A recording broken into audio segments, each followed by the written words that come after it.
here and there. Yeah, well, thing that caught my eye the most, apart from Serena and how she looks, is what she's wearing. What was she wearing? Well, a couple beers the other night, and we got talking, what does Serena Williams wear? And Serena Williams this tournament was wearing a green outfit with fishnet stockings. Or leggings. Your thoughts? Well, when you say fishnet stockings, the image that pops into my head is like Julia Roberts and Pretty Woman. Oh, yeah. Which is sort of... provocative. Yes, that's a polite way of saying what I wasn't going to. Would you wear them on the tennis court? Well, no, I wouldn't. Would you see them on the tennis court? Would you see them in the bedroom or something like that? Right? Well, or I guess to flip it around, what would we say if we saw, a junior tournament where one of the 15-year-old girls is wearing fishnets? That wouldn't be appropriate, would it? Yeah, definitely not. Well, yeah, well, I hope not. I don't know what the fashion's going. We're two white guys. I don't know if we can really. What are these kids doing? What are these kids doing nowadays? I don't know. But to me, it's something that caught my eye, and obviously. So welcome to Two Guys Talk Fashion, the podcast where we just tell women what they can and can't wear. Yeah, it was a step up on the first week. We'll go from exactly. there. Maybe we should be on Bravo or something. Anyway, Gareth, down to it. Aussie Open. Aussie Open. What are your thoughts overall? What a second week. Yeah, eh? God. Well, it finished last night. Djokovic. He's unbelievable. He's in beast mode, isn't he? Like, he's borderline. I mean, he's back to his level a few years ago when he was absolutely unstoppable. Yep, unstoppable. People were telling me, oh, yeah, I think Rafa's playing really well and he's got a shot. But I was probably that guy telling you that. And I said, he's won 6 times there. Yep. In that building, 7 now, the most times out of any professional player winning winning the Australian Open. Yep. The last time Novak was in this kind of form, and correct me if I'm wrong, this goes back to 2015, 2016, where he was just crushing everybody. Career slam. Yep. 2015, he won Aussie Open, Wimbledon, US Open. He only didn't win the French Open. Stan Wawrinka won that year. Then the next year, he won Aussie Open, French Open. Yeah. But then he didn't win one for 2 years.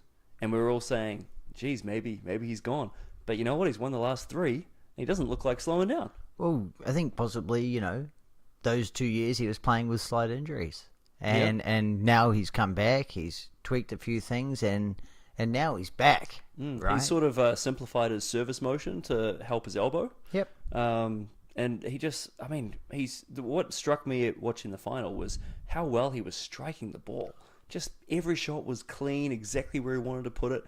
I've never seen Nadal just look completely flummoxed like that. From the opening game, Nadal didn't have a shot. No. It was a beatdown. Wasn't even close. No, Nadal was pretty honest with it after the match, saying there's not much I could do when I was playing that guy. And it's tough for Nadal. Not much match practice. What's that, 6 matches or now 7 matches since last year's US Open? Yep. That's incredible to make the final of a Grand Slam. My question to you, Andy, will Djokovic catch Nadal's Grand Slam total? And sub-question, will he then catch Federer's? I think he's got the best chance. Yeah, I think Nadal is as prone as he is to injury and lack of playing. I think you could almost lock in the French if he's fit.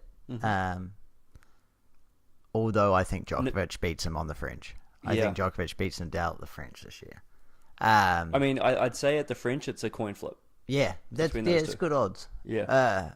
Apart from that, I really can't see him being beat.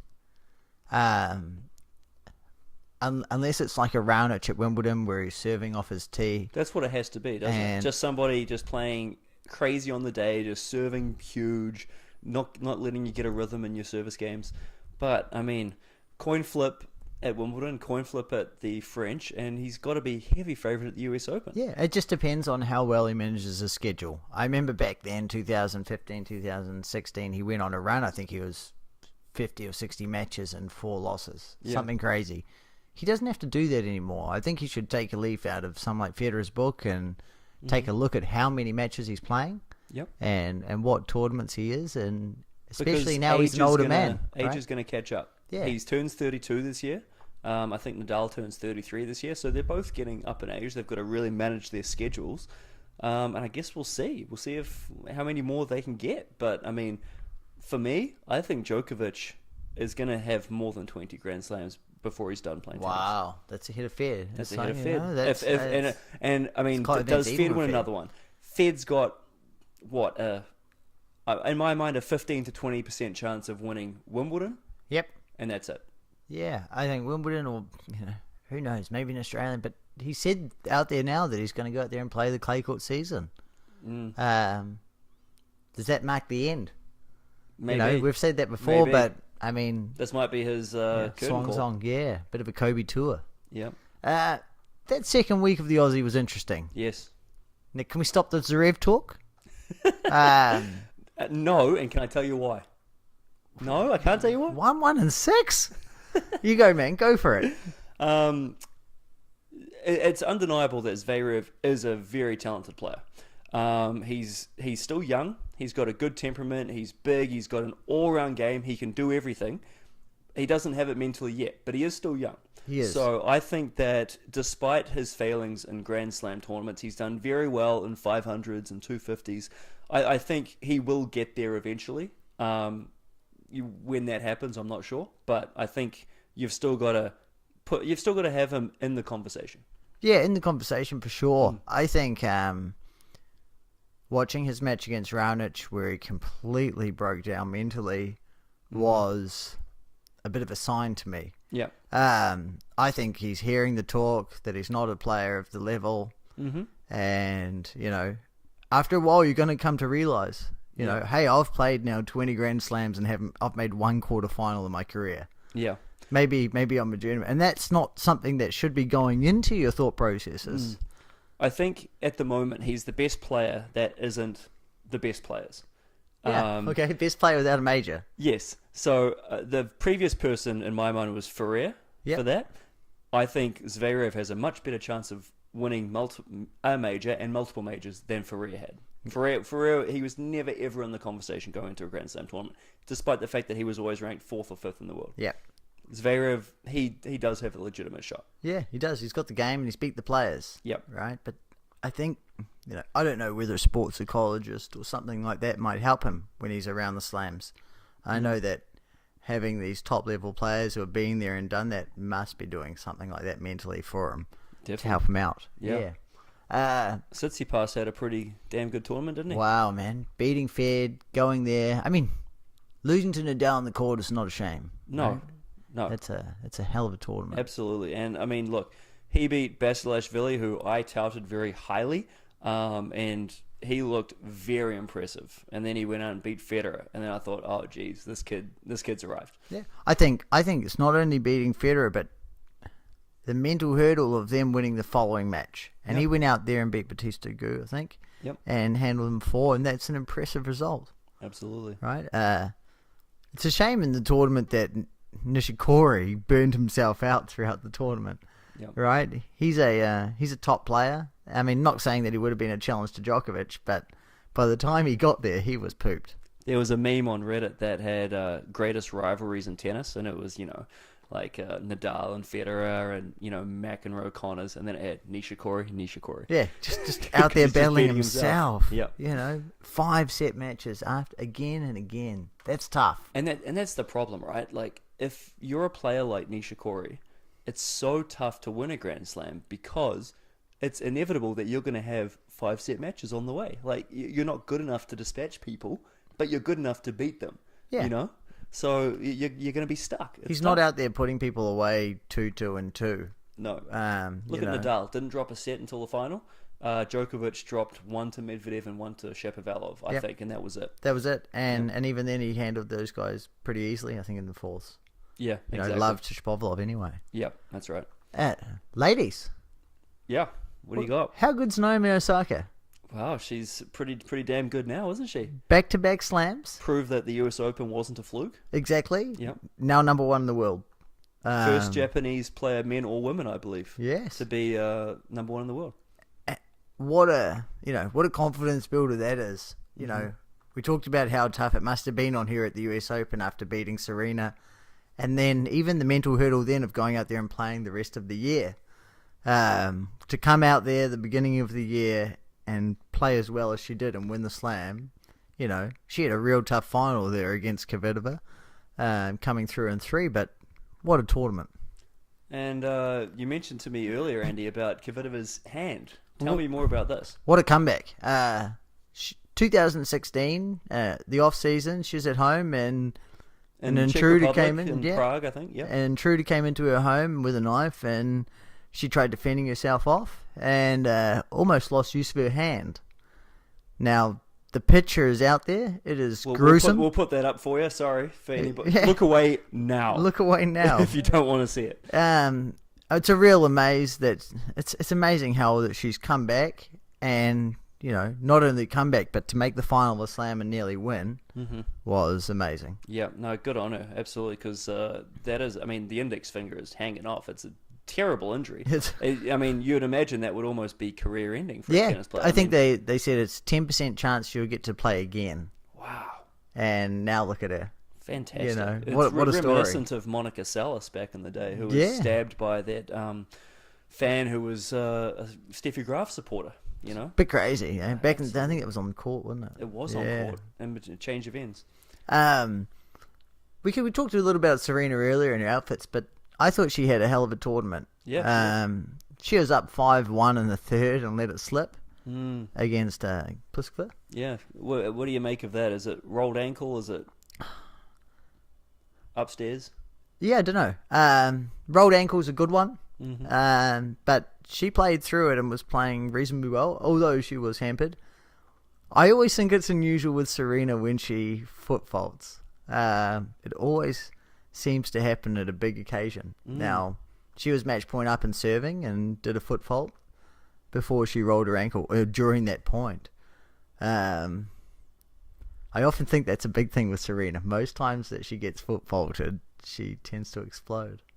Interesting. Maybe it's a trigger. Yeah, I don't know. Maybe it just seems to happen at the slams when that happens, but it's not a call she often gets against her, and it tends to happen at big moments. It's not a call you often see anyway. It's a very rare call. Yeah, and, match point up, she didn't foot fault.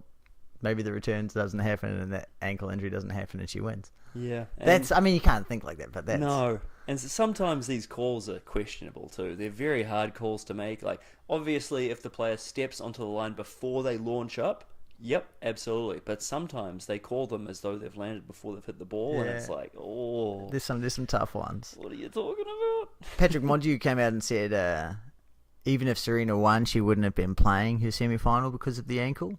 Oh, wow, really? Mats Verlander came out and said, I believe that's bullshit. He said the way that she went out there and played and the chance to play in a semi-final, she would have played. Yeah, I think so too. That's just... Sounds like sour grapes to me. me. I think he comes out with a lot of excuses like he did at the US Open, coming out and saying that he was the one that was coaching. Exactly, and everybody does it. Yeah. I think sometimes those, just sit to the side and let it happen. We all saw the slight injury, and sometimes it's just a downfall, and Pliskova played amazing points and Serena recognised that. Yeah, absolutely. Yeah. And what happened in the doubles? Well, Herbert Mahut. Yeah. What a combination, Two Frenchmen. Yeah, well, they beat John Peers and Henry Coachman in the final. Which is a good return to form for them. Yeah, definitely. I'm very surprised, I think before the Australian Open, Henry Coachman played with Frederick Nielsen in Auckland, so I thought they might have been split up for good. Right. So to make the final was a good comeback to form for those two. I actually played John Peers at ITF and as a junior. Did you? Yeah. How'd you go? No good. Okay. But for Herbert and Mahut, that completes a career Grand Slam. So now they've won all four. Mahut, 37 years old, he's sticking around. Even Herbert, top singles player. Top 45 in the world, and has some real solid results. He's a tricky player. And whenever he's, whenever the umpire doesn't coach the other player, he generally does pretty good. He does. He doesn't get too frustrated mentally there. But to me, they've won the career Grand Slam. Last year they won the Davis Cup. They're definitely one of the top combinations in the world to be threatened with. I think Mahut said after the match that he's going to stick around until 2020 Olympics.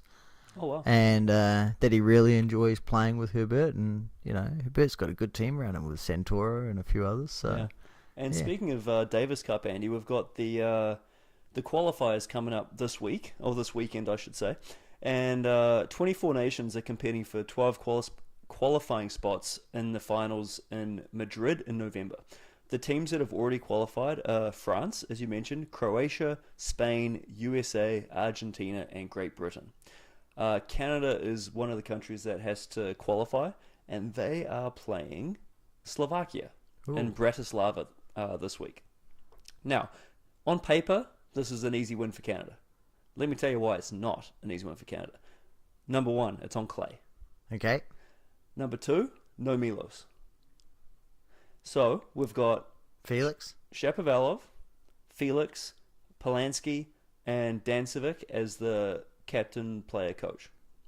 On Slovakia's side, Martin Klizan is number one, and he's got a singles ranking of 40, so he's no slouch, especially on clay. I think he's one of the top players in clay last season. Yep. And then the other three players are lower, both outside the top 200.